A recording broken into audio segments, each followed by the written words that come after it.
Baseball season is underway, and even if the start isn't stellar, Cardinal fans are backing their Redbirds, and in just a few days, players and fans from across the league will celebrate Jackie Robinson and the baseball color barrier he broke almost 70 years ago. But what's going on in baseball today? Taking a game at Busch, and you won't see a single black player wearing the birds on the bat. Is our so-called national pastime still a game for everyone? Has baseball become exclusive or just lost touch with younger athletes and fans? Does it even matter? Stay tuned. Stay Tuned brings together local experts, journalists, civic leaders, and regular people to have tough conversations for a stronger St. Louis. Add your voice to our conversation, and you're at the table as we stay on top of current events and go deeper, bringing more light and less heat to the issues that matter.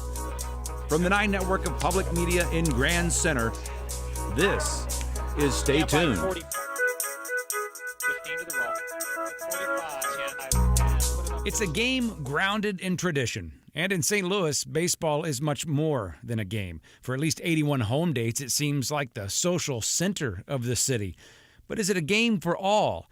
In a city where roughly half the population is African American, scan the stands and nearly all those in red are of the same color. And while the lineup can look diverse, there isn't a single African American player on the Cardinals roster. League-wide, African American players make up only 8% of teams compared to nearly 20% in the 1970s and 80s. 69 years after Jackie Robinson stepped onto Ebbets Field and broke decades of segregation and ushered in a new era for baseball, has the game taken a step back?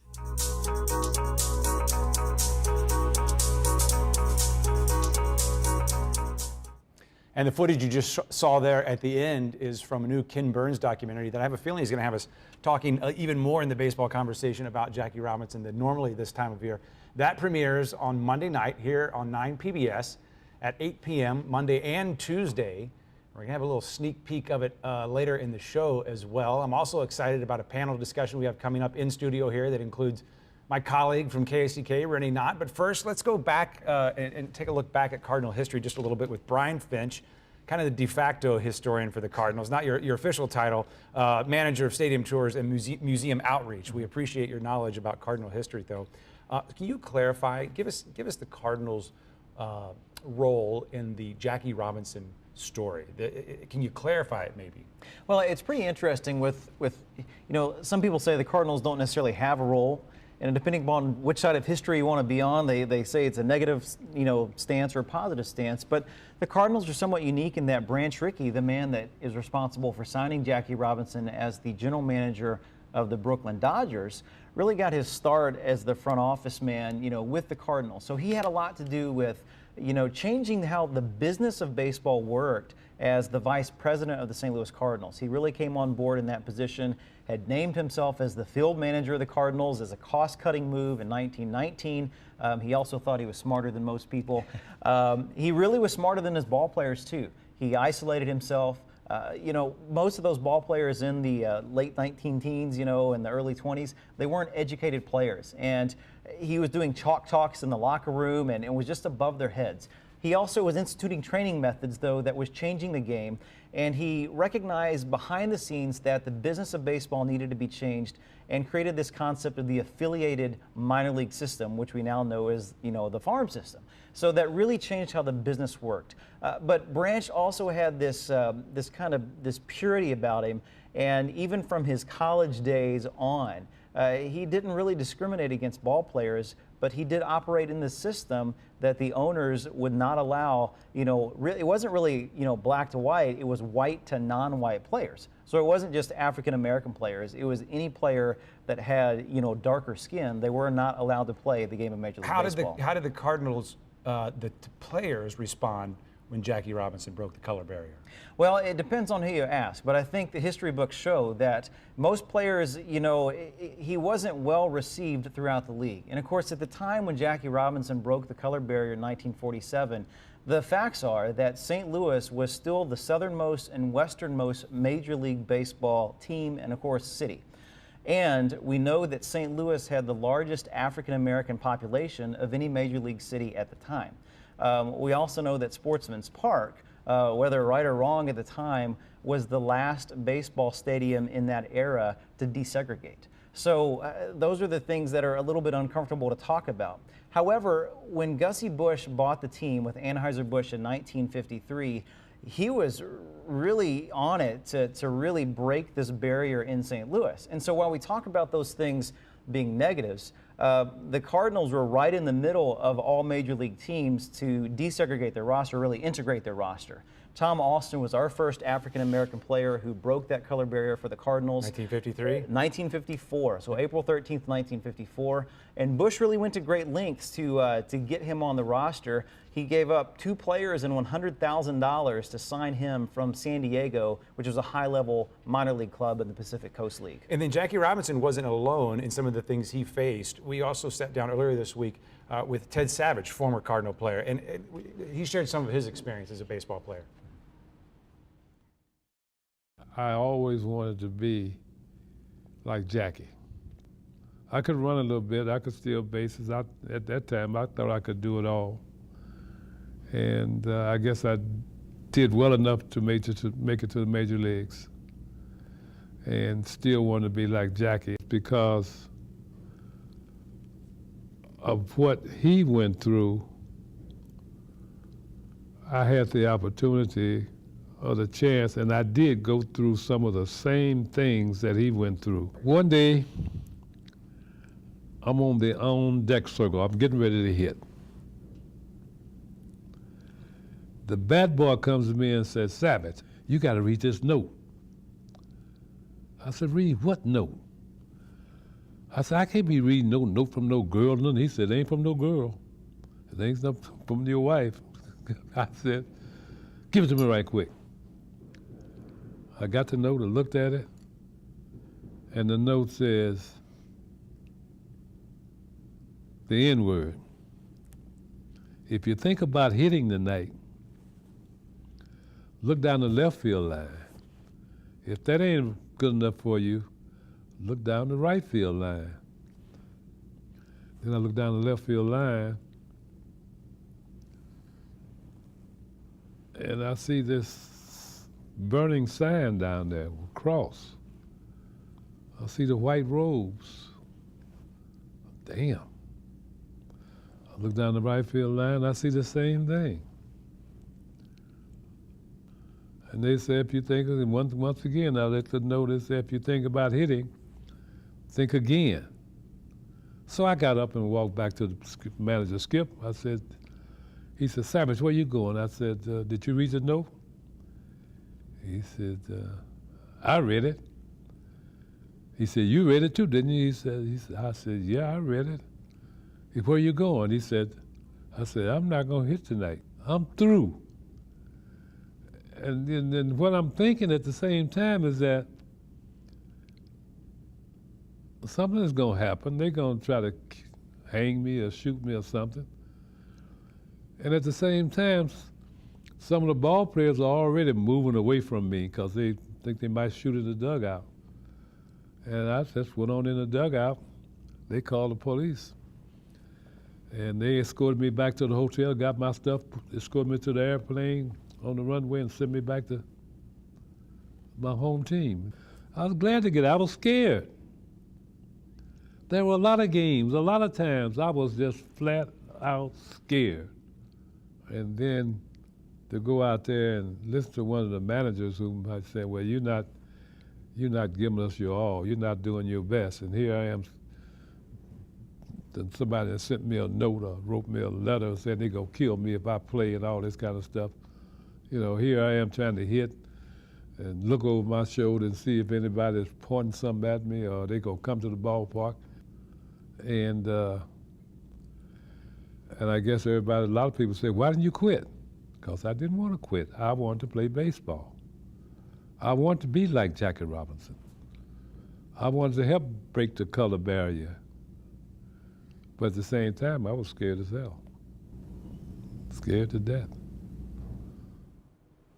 It's an amazing story he tells there. As you understand it, that was an experience in the minor leagues. That's my interpretation, yes. So Ted played in the 1960s. Give us the landscape of the 1960s as it pertained to St. Louis Cardinal baseball and integration. Well, what's really interesting in terms of Mr. Bush's ownership of the Cardinals is that, you know, we got a little bit of a late jump with the integration efforts that, of course, Jackie Robinson, you know, propelled the major leagues forward with. But what's exciting now for Cardinals fans is how many great players, you know, when you think of the diversity movement that we really embraced, particularly by the 60s. Diversity was a critical component of the success of the Cardinals. And you think about Bob Gibson coming up, acquiring Bill White, Curt Flood, you know, the trade for Lou Brock, and that opened the door to Latin American players. They had been shut out too. Again, it wasn't just an ethnicity issue, it was a skin color, and that makes it even more tragic when you think about it. And so then you welcome players Orlando Cepeda, Julian Javier, Ed Olivares, Ruben Gote. So you think about those championship years in 64, 67, 68, going back to the World Series and losing, and how many fans do we have now still in St. Louis that think back to those teams and how great those years were. And it's all because this city and this team and that ownership group really championed that style of baseball. And it's because of the leadership in the clubhouse and in the locker room that these players brought to the field. Before we talk about today, first I'll say thanks, Brian Finch. I appreciate your time, Brian. Thanks for being here. My pleasure. Before we talk about today's baseball environment in St. Louis and around the country, let's take a look at that sneak peek we promised you of the Ken Burns film that's coming up. Jack's success at sports made him a sought-after recruit among the few four-year colleges that would even consider a black player. An alumnus of all-white Stanford University offered to pay his college tuition at any school where he would not play against Stanford. Jack turned him down and chose nearby UCLA. Arriving on campus, Robinson discovered that while the athletic programs recruited some black athletes, the student population was less than 1% African American. There was not a single black faculty member. But on the football field, Robinson was immediately at home. In a game at the University of Washington, Robinson returned a punt 65 yards, earning a standing ovation from the opposing fans. Trailing Oregon late in another game, Robinson ran 23 yards for one touchdown, then dashed 83 yards to score again. I guess you've got to have a mechanized cavalry unit to stop this guy, Oregon's coach complained. The press began to call him Jackie. That winter, Jack starred on the basketball team. In the spring, he won the NCAA title in the broad jump and started at shortstop on the baseball team. By the end of his first full year, he had lettered in 4 varsity sports. You could make an argument that Jackie Robinson was the greatest athlete in American history. His ability as a basketball player, as a track star, as a baseball player, as a football player. Jackie Robinson could have been a star in every single one of those sports. Not just a good player, but a superstar. And you can catch the entire Ken Burns film, Jackie Robinson, right here on 9 PBS, Monday and Tuesday at 8 o'clock. And let's get to the rest of our panel. On Monday and Tuesday only, that's like a short story for Ken Burns, but I'm looking forward to it. That looks amazing. 2 hours each night, so 4 hours, one person. Yeah. You know, it took 2 weeks to do the entire Civil War, so that is pretty dedicated, That's a great, to one person. That's good. One life. That's good. I like that a lot. Alvin Reed, thanks for being back with us. St. Louis Magazine Online. Wendell Covington Jr., President and CEO of Matthews Dickey Boys and Girls Club, and Rennie Knott, Sports Director at KSDK News Channel 5. Thanks for being here, Good Rennie. to see you again. Good to see you as well. you took one day off, and I had you come work. I No appreciate problem. it. This is a very important issue, so I'm glad to be here. So give me your thoughts. We just saw that clip there. I did not know. I thought it was fascinating. Jackie Robinson could have been a star in any of those sports. Would he have chosen baseball today? Well, I think when you look at it in the light of today's athlete thinks about money, dollars, and endorsements and things like that. I don't think the platform's the same in baseball as it is in basketball, as it is in football. I think when you think about how much money can I possibly make, what's the biggest stage I can be on, is probably the NBA or football, because one, football is only once a week, and two, the NBA, you're enclosed, you don't have a mask or anything like that on your face, everybody gets to see you. So I would think you go that way just for the dollars and cents. That could apply to any athlete, regardless if they're black or white or whatever. There's more exposure. Do you think that? So, but look at the stats, though. There are clearly fewer black players. When I was growing up, we had Willie, we had Ozzie, we had Tito Landrum was my favorite because we both played right field, but for different reasons. He had an arm, and they were trying to hide me, I think. But that's not the case today. Well, I think I've written about this, but when I was growing, I'm 55. Okay, I was born in 1960. If you go back and look at the All-Star teams between 1970 and 1979, that 10-year period, at a time when I was between 10 and 19 years old, dominated by black players. Black players at every position: pitcher, catcher, outfield, infield. You know, and so I grew up looking at a game that I loved and that I wanted to play. There was nobody who was going to tell me that I was not going to play baseball. Now, granted, I was not tall enough to play basketball. I was not big enough to play football. But baseball was a love. It was a passion. And I think kids growing up, as they saw less and less black players in Major League Baseball, they didn't have that same feeling. And thus, I don't think it was a rush necessarily to play basketball or football necessarily financially. And I'm going back to when, you know, I'm in the 70s, let's say, and into the 80s. I think it's more of, do they want me to play baseball? Is it, you know, do they want me to play professional baseball? Because I don't get that feeling. But Albert, I look at it this way, and I'm going to jump way ahead on this whole conversation. I don't think it's so much that they don't want us to play baseball. I think the opportunities for us to play baseball are not there. You cannot send your kid to the park by themselves in the hood and expect them to come home A-OK. Right. And I'm talking about 30 years ago, this perception. I'm not talking about now. I mean, I think that's what the situation is more today than it is anywhere else. You need a Boys and Girls Club where people can go to and feel safe and be guarded and have the instruction. Agreed. You know, you can't just pick up some of your buddies, hey, let's go to the park and play like we did when we were kids. But I also think it's about youth development. I think when you're looking at the little leagues and the Corey leagues, and we're not developing African American ball players in the same way. And I think it has something to do with both of what you're saying about being exposed to people who look like you and having the opportunity to have this development. But it's also about socioeconomics. You know, it's easy for a young person to go play basketball by themselves and not have the financial cost of having to play with multiple players. Bats are $400 now. It's so easy for a kid to go pick up a ball and go to the courts and play basketball. Right, and we had neighborhood teams. We still had neighborhood teams, and they were racially mixed, integrated teams. And you go play this neighborhood, and you'd play like 9 innings of baseball, and be gone all day. And like you say, the whole idea, like your kid's gone 8 hours now on a Saturday, you ready to call the police? You know, so it is different. You know, and it's.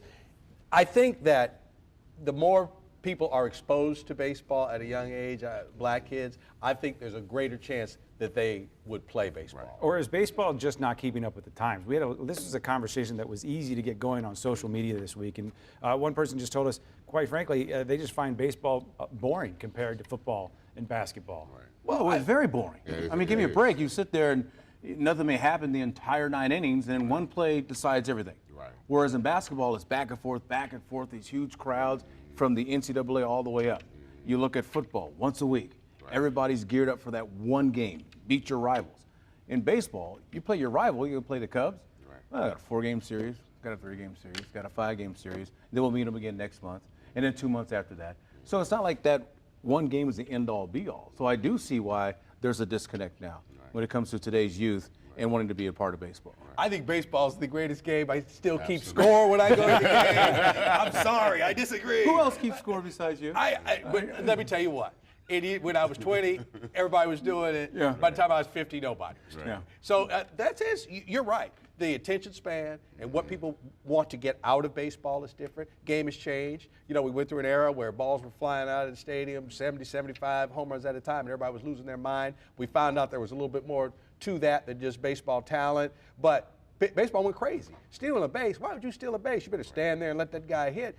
It changed. Athleticism was taken out of the game. It's slowly but surely coming back. So But I think athleticism, the athletes were encouraged to participate in other sports. And so if you think about an Allen Iverson, I mean, what if Allen Iverson would have been a center fielder, right? But we kind of encourage young people to focus on those sports that we're talking about, basketball, that's fast-paced, right? And our athletes are not really promoted in baseball like they used to be. I remember Ricky Henderson, you know, and I remember growing up, Reggie Jackson, and we're talking about Davy Lopes, and I remember all of these base stealers. Now you don't have that type of speed of the game, and so what happens is, if I'm a young player coming up, I want to play something that I can utilize my attributes. So I'm going to play basketball. I'm going to play football, right? I'm going to run track. And even in some high school programs, if you're an athlete on the football field, they're going to encourage you to run track in the spring.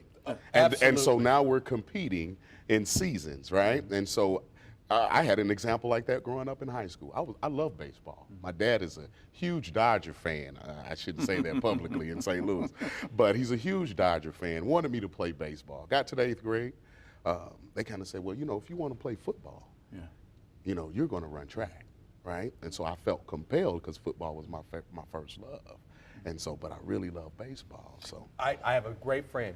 The guy was the best man at my wedding and played football, okay, and then ran track. But in the summer was on my Corey League team. He was better than the game, and I used to tell him that. First year, novice, had never played. A year later, star, okay, played outfield, left-handed. Right. He could hit the ball one hop, line drive to the shortstop, beat it to first base. He was better than the game. I've told him this, I've written about this. I said, like, George, I should have just insisted that you played baseball. And I should have went to the coaches, and I should have been your agent when I was 16, 17 years old, because you would have been a great, great baseball player. Right. But I didn't do it because he was a great, great football player. Right. And he ended up playing football in college. I said, man, you were better than the game. So does any of this matter? Jesse Bogan from the St. Louis Post-Dispatch wrote about this a couple of years ago, and he tweeted that he remembered writing the story, and he also remembered how a lot of people thought it wasn't a story. Does it matter that the next generation may not have the Ricky Hendersons to remember and look up to? I think there's always going to be someone playing. I don't think there's going to be a case of, oh, no African-American athletes ever going to play baseball again. Right. We're all going to gravitate towards basketball and football. Right. Well, first of all, we're all not that big. We're all not that tall. Right. Then someone's got the overall capabilities to play baseball. And one of the problems with baseball compared to the other ones, you have to get lessons. Right. You need to be put in the proper situation to really expand and grow, okay? If you're playing football, all you got to do is be fast, learn some simple techniques, get into the right school. They'll take you up from there. Yeah, but there's a lot of money spent. You mentioned the economics there. There's a lot of money spent on AAU basketball. Absolutely. There's a lot of people playing football with that, buying a lot of gear there too. Absolutely. It's the way out. Right. You look so that's Cuba. An investment they're willing to make. Young people don't see baseball as an opportunity to have access. Right. And minor leagues and one and done. Right. And all that doesn't happen. Right. It's a long way to go. The importance for an organization like Matthews-Dickey is to be that surrogate to help develop young players, right, who may not have the financial capabilities to get the one-on-one hitting coaches and the batting coaches and the fielding coaches. See, baseball was a flagship sport for Matthews-Dickey organization. The organization was founded on baseball. We call them the first 30, the Knights and the Arabs, right? And so, you know, our organization is pivotal, you know, in training and developing players with no bias, right? And, you know, you go to some other organizations, you'll never pitch if you're an African-American player. You know, the beautiful thing about Matthews-Dickey is that all kids will learn all 9 positions. And so, you know, it's very pivotal for us to use our resources, like Rennie was mentioning, is to develop players. You just can't go out on the baseball diamond and be able to compete with those kids who are in select baseball, playing fall league baseball, playing all year round, and thinking you're just going to play for 3 months and be able to compete. Right. My first coach was a guy named Mr. Brexler, and he was a fundamental guy. He taught me how to play shortstop, infield, because I was pretty good from playing in the backyard. I was 10 the first time I put a uniform on, played in the game. I remember he just taught me everything, and I said, like, man, that 2 years I played, that's what you need. Right. You need somebody to say, like, first of all, you know how to play baseball. Right. I'm going to teach you how to really play baseball, where you're supposed to be, and what you're supposed to do. But there was something you brought up when we first started that I think hits the nail on the head. You love the game. I love the game, baseball. Right. So a game of baseball, you fail 7 out of 10 times. You're hitting 300. Pretty good. Right. Now, imagine being that kid, step into the plate. I mean, any kid, any color. Can you handle that? Striking out, not getting on base that many times, that long of a season? I Unless you have that love. Yeah, I You failed gotta have that love. 7.5 But times. the love, the love only comes with exposure. You know, the love for any sport only comes with the opportunity to play it. I'm going to throw the Twitter poll from this week, and we have about a minute left. It's flying by. Does the decline in African American participation in baseball concern you? 62% said no. Do you guys care? Has the makeup of the people in the stands, has that changed in your time over St. Louis, your time, Rennie? Does that matter? Do you care? I think it goes back to economics. Again, Absolutely. can people afford to go to the games? And if you Absolutely. can, how many games are you going to go to? Absolutely. I see people all the time wearing the hats and the jerseys, black, white, everything. So I don't see that being a barrier at all. I just think it's money. I think it is, Absolutely. It but is I'll tell you what, if the Cardinals, and like I say, very successful team, more than 3 million fans. If the Cardinals were sitting around, they probably do have this conversation like, how are we going to get another 1%, another 2% profit out of this whole thing? What's missing? They all sit around and said, like, there's black people missing. That's what's missing. Now, how do we get black people to come to the ball game? Okay? One would be more black players. That's just the reality of it. That 62% that doesn't care, polls like that, they're mad at Ferguson, or they're mad at this, or they're mad at that. It isn't even about the baseball aspect there. And real quick, can I throw this in? We have 10 seconds. All right, the Cardinals, when Jackie Robinson came into the league, the Cardinals had enough players that they were going to boycott. And the commissioner told them, you boycott when this guy comes to town, and you're not playing baseball again. And then Stan Musial got some credit for kind of standing up for Yes, as well. right, exactly. All right, we want to tell you that the documentary premieres on Monday, also on Sunday, a 40-minute sneak peek at Ballpark Village at 6 p.m. Thanks for watching.